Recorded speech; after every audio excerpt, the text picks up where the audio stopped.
Hello and welcome to Canutillo Convos, the official Canutillo ISD podcast. We are here in central office, what's left of it right now, with our fearless leader, Dr. Pedro Galaviz. Doc? Boom! And you of know course, what? You're right. What's left of it? left of it. We're packing. We're packing. And Laura Lupia, of course, here at the controls. Hi, Laura. Hello. Hi.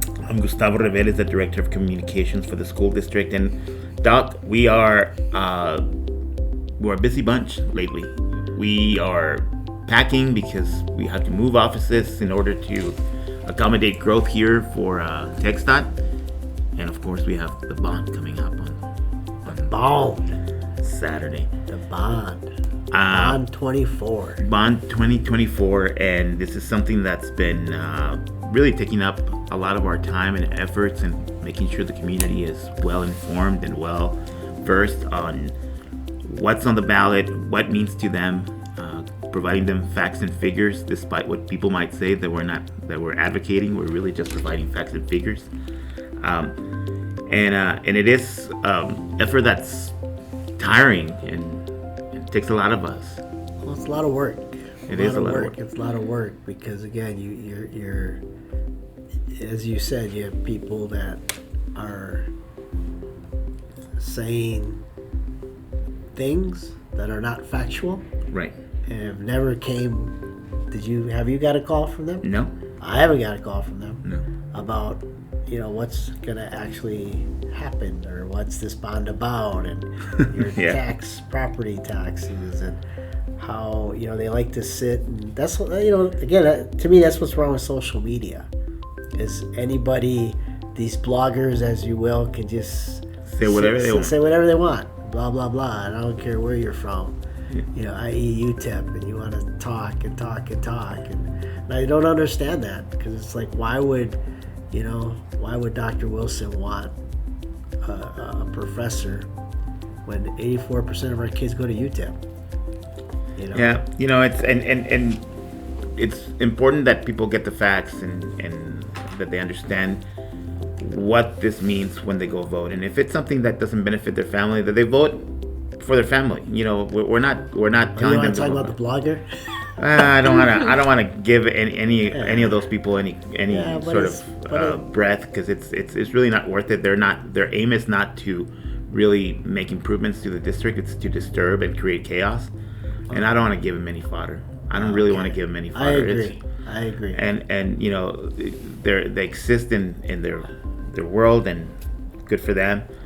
But we're here in reality. We're here really dealing with students, dealing with teachers, dealing with the reality of operating a school system, and they have no idea what that means. It's like when who was the reporter that came that spoke at CMS?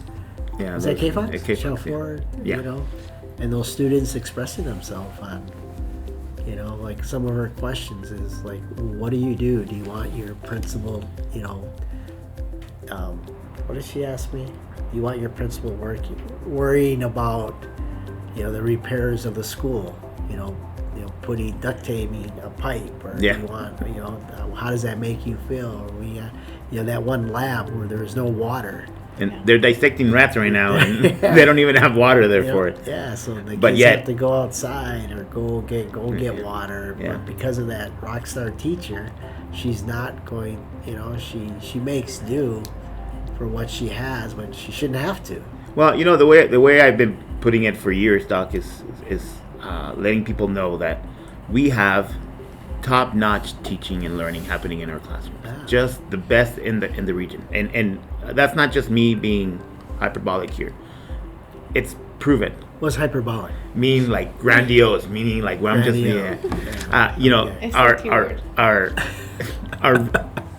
our test scores prove it. Our ratings prove it. We are the best. But like in that classroom yesterday that we're in, that was a 7th grade class doing 8th grade work. Doing high school work. Yeah. So they were, and it's because of the expectations of excellence. And that's what I mean. There's high level teaching and learning happening in our classrooms in spite of the conditions, not because of it. And that's why, again, you need, again, I mean, with that teacher, can you imagine? Montiel. Yeah, what she would have, what she could do with a state-of-the-art laboratory, and state-of-the-art. But that's up to the voters to decide, and we'll of course respect the decision of everyone. We want to remind everyone. Do we have to respect it? Well, we have to respect it. We have no, we have to accept it. We have to accept it. Because respect is it's an opinion. It's I don't have to respect. I can accept it, Right. which is different. It's different. It's I get what you mean. Yes. You have to accept it and go with it. Yes. And deal with it. But it doesn't mean I have to respect it. We certainly don't have to like it. We don't have to like it, yeah, because we're there every day. Our teachers are there every day. Those kids are in there every day in that classroom with no water, with labs that were in the 1984. That carpet in the library. 1974. That carpet, and that reporter, she was like, "Wow, this school hasn't changed." Well, my parents were here, and it hasn't, because we haven't put any repairs or trying to upgrade it. And it's important to note that it's not that we haven't put in repairs. We've repaired what we can afford. Oh, okay, exactly.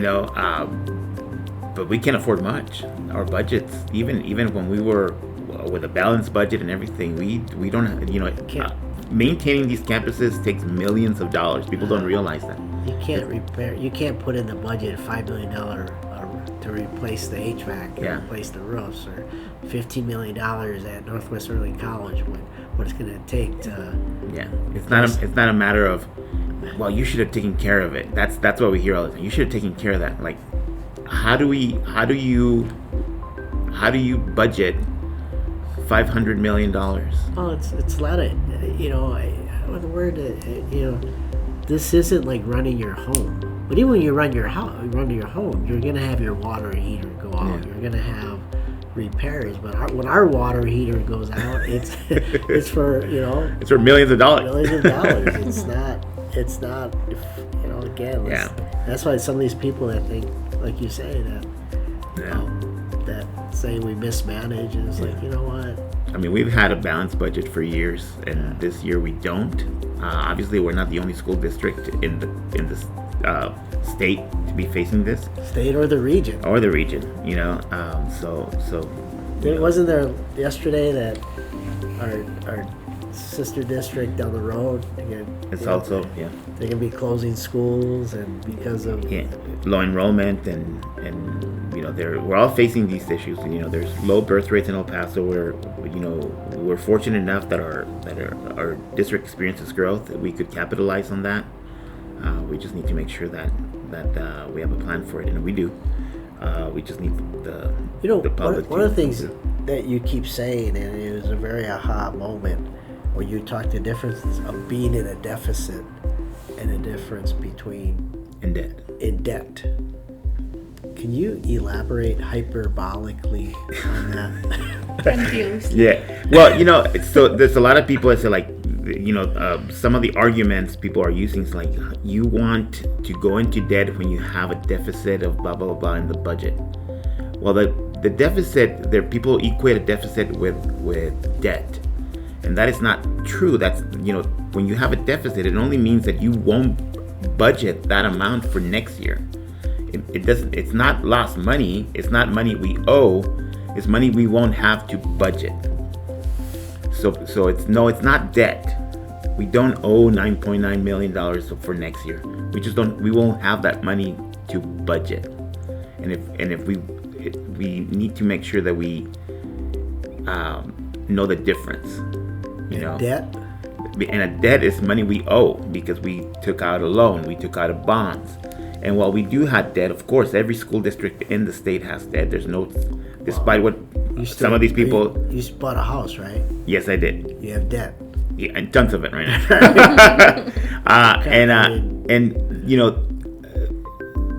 Every school district has debt.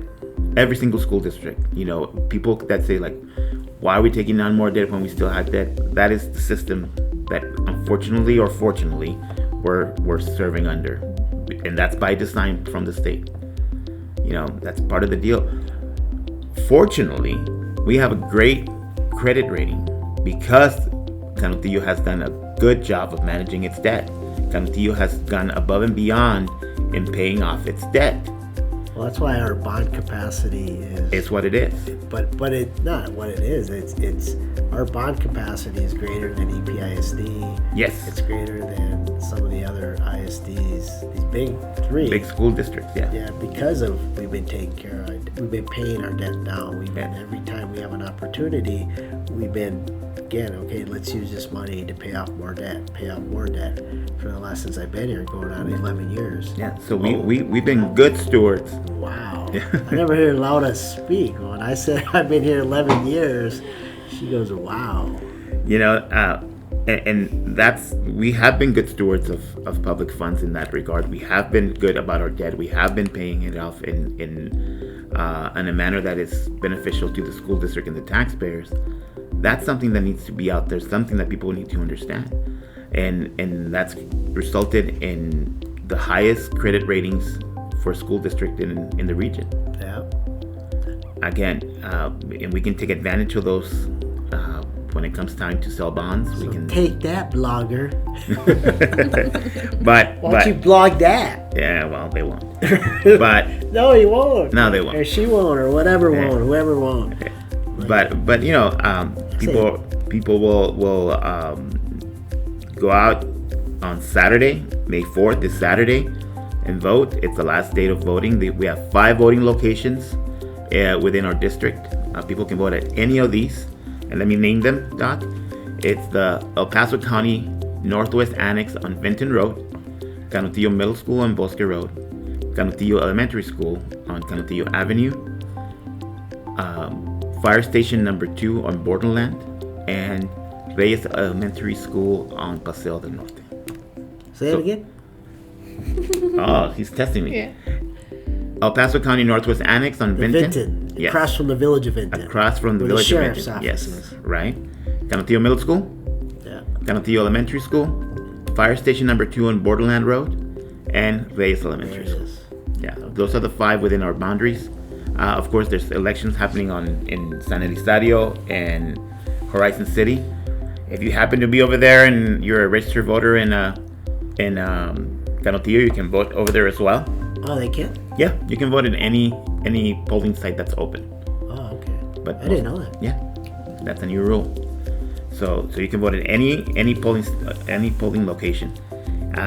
Polls are open from 7 in the morning to 7 p.m. We'll be out there making sure that people get out there and vote. We want to make sure we have a good turnout. We want to hear from as many people as possible. And today we have the robotics at Ray's. We do. We're heading over to Reveles Elementary. They're having a huge robotics fest where kids come out and do a lot of STEM and STEAM learning and showcasing. Awesome. So it should be a lot of fun. I know we expect a lot of businesses to be there. They've invited the entire community around there to come and take part of this. So it's going to be fun. Yeah, I had a lot of kids love that stuff. They love robotics because of our teachers. And speaking of teachers, there's a lot of positive stuff when they did interviews with the Teacher of the Year. Yeah, we did Teacher of the Year interviews last week, Laura, and we're excited about announcing the winner coming up later this month. I'm telling you, Doc, I said in those interviews, and this is getting harder and harder. We have amazing teachers, really do. And again, they do wonders with very little. And the passion that we saw, the foresight that we saw, the innovation that we saw was just tremendous. And that resonates and it translates into our kids, because when the kids spoke, the reporter was like, wow, they're very articulate. Yeah. They're smart kids. I mean, couldn't believe that these were middle school kids. And there were kids that were just passing by the hallway. We didn't pick them, they were passing by the hallway. And boom, principal judge was just like, hey, you want to be on camera? Can you get, first of all, consent? And then afterwards she was like, wow, I'm pretty impressed by it. And that's just, four of the many scholars that we have here. Well, and I mean, talk about, like, we have Gates scholars, Westbridge scholars at the high school. We've had Canutillo High School this year knocked it out of the ballpark in scholarship money. I don't have a figure yet. I'm working with the counselors to tally it all up. But it's going to be record-setting this year. Is it really? I think so. It is unreal. Way. It is unreal. That's awesome. We have one kid who was a finalist for Questbridge and Gates Millennium. That's tough. That is. You know. That's one going to Boston? That's the one going to Boston, yes. Oh, Angel. Angel Ramirez, I believe. Angel. I know his name is Angel. He is an angel. You know, he's Canutillo kid from you know, pre-K to all the way to high school. We're proud of him and all the other kids that have been doing a wonderful job of just showcasing the high school this year. Just knocked it out of the ballpark. So happy with what's going on there. Mr. Ochoa has been doing great work. And again, this is the true story of what's happening at Canutillo High School. You know, people like to tell about the fights and about the violence, and that's not what's happening at Canutillo High School. That was one. Tell me a high school that doesn't have fights. Tell me a high school that doesn't have fights. The real story is, you know, that baseball team and softball team that are in by district games. It's these kids performing in unreal levels academically. It's the choirs and the SCCLA, all these kids, you know, qualifying for national competition, for state FFA competition. Under Mr. Gill. I mean, that's the real story at Canutillo High School. You know, but of course, if it bleeds, it leads, and people want to focus on. But that's what's wrong with social media, because those are the ones that are out there. Those are the ones that are those are the ones they hear, right? Yeah. Like when you go to open forum, it's always. Life's, very unhappy people. Yeah. Well, I'll tell you a story. When I was a reporter, I would go speak to schools sometimes. They would tell me, come talk about being a reporter, schools reporter. And I would prepare, because without a doubt, without a fail, they would always ask me, how come you only focus on the negative? How come you only focus on negative stories? So I would do an inventory of my stories for the last 2-3 months and come armed with numbers. And I would say, I wrote 10 quote-unquote negative stories and 50 stories highlighting students. Which ones do you remember? Yeah. Which ones do you remember those?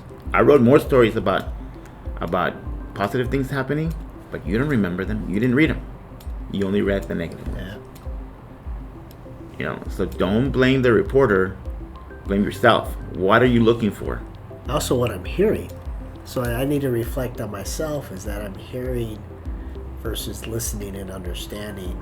So I take back my comment about open forum, is that I need to really listen and understand and be empathetic to, because everyone has a story, and I need to. We need to be looking for the stories that we want to look for. And I'm not saying that those quote-unquote negative stories, and by the way, as an old journalist here, there's no negative stories. There's only accurate stories and inaccurate stories. So, but what are you looking to read? What is the news that you want? Yeah, that's correct. That's good.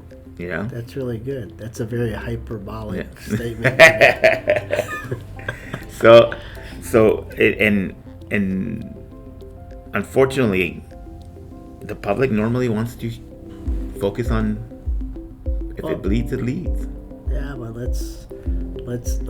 let's believe, motivate, and win. Because again, here in Canutillo, like I always say, when people talk about principals and our teachers and our staff, and we're always leading with vision, integrity, and passion. That's what I can truly say. That's where our excellence comes into play. Because we're always about kids. We're always about kids. We're always about kids. And we know our focus. We know what we're doing. And despite what people might think, and despite what people might say, we know where our focus is. We know where our teachers are doing. And Doc, it brings me back to the bond, because right now the bond's on our mind. But we hear people, and they have some valid concerns about trust. They have, we want to validate those feelings. It's not that we don't listen. We validate them. But trust is a two-way street. It is. I mean, you can talk over and over and over, and like we put in so many safeguards to this bond that what's that, voters, the promise to the voters, that's a legally binding document, you know, ensuring that, again, we're going to have different systems. We're going to have a project manager, a bond manager. We're not going to do it internally. It's too much. We don't have that skill set or enough people to do that. So, but again, at some point, they got to let go, because you can't go on with life if you don't let go and forgive and love in life. Well, you know, with all due respect to A, the voters, and B, the results that they give us, is, you know, we work with the leaders they send us. Who they vote for. Who they vote for, right? But we want to tell people that there are no school board members on the ballot on Saturday. This election's not about school board. That's a fact. You know who's in November. School board members will be on the ballot. So vote in November for school board. You know, this election is about schools. This election is about infrastructure.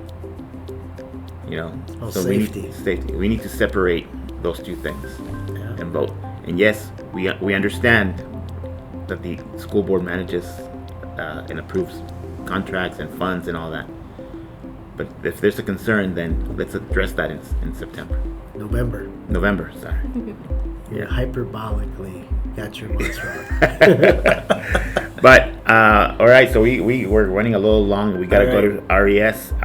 Doc, again. RESPECT. Yeah. Tell me what you do to me. Let's encourage everyone to vote. Go vote. Go out and vote. Go vote. We're not saying vote yes or no. We're saying just go out and vote. Go vote, man. That's the reason why, again, why I serve this country, so you have that opportunity to shape and serve. Yeah. So, all right. We'll see you next week. Mother's Day coming up. Get ready.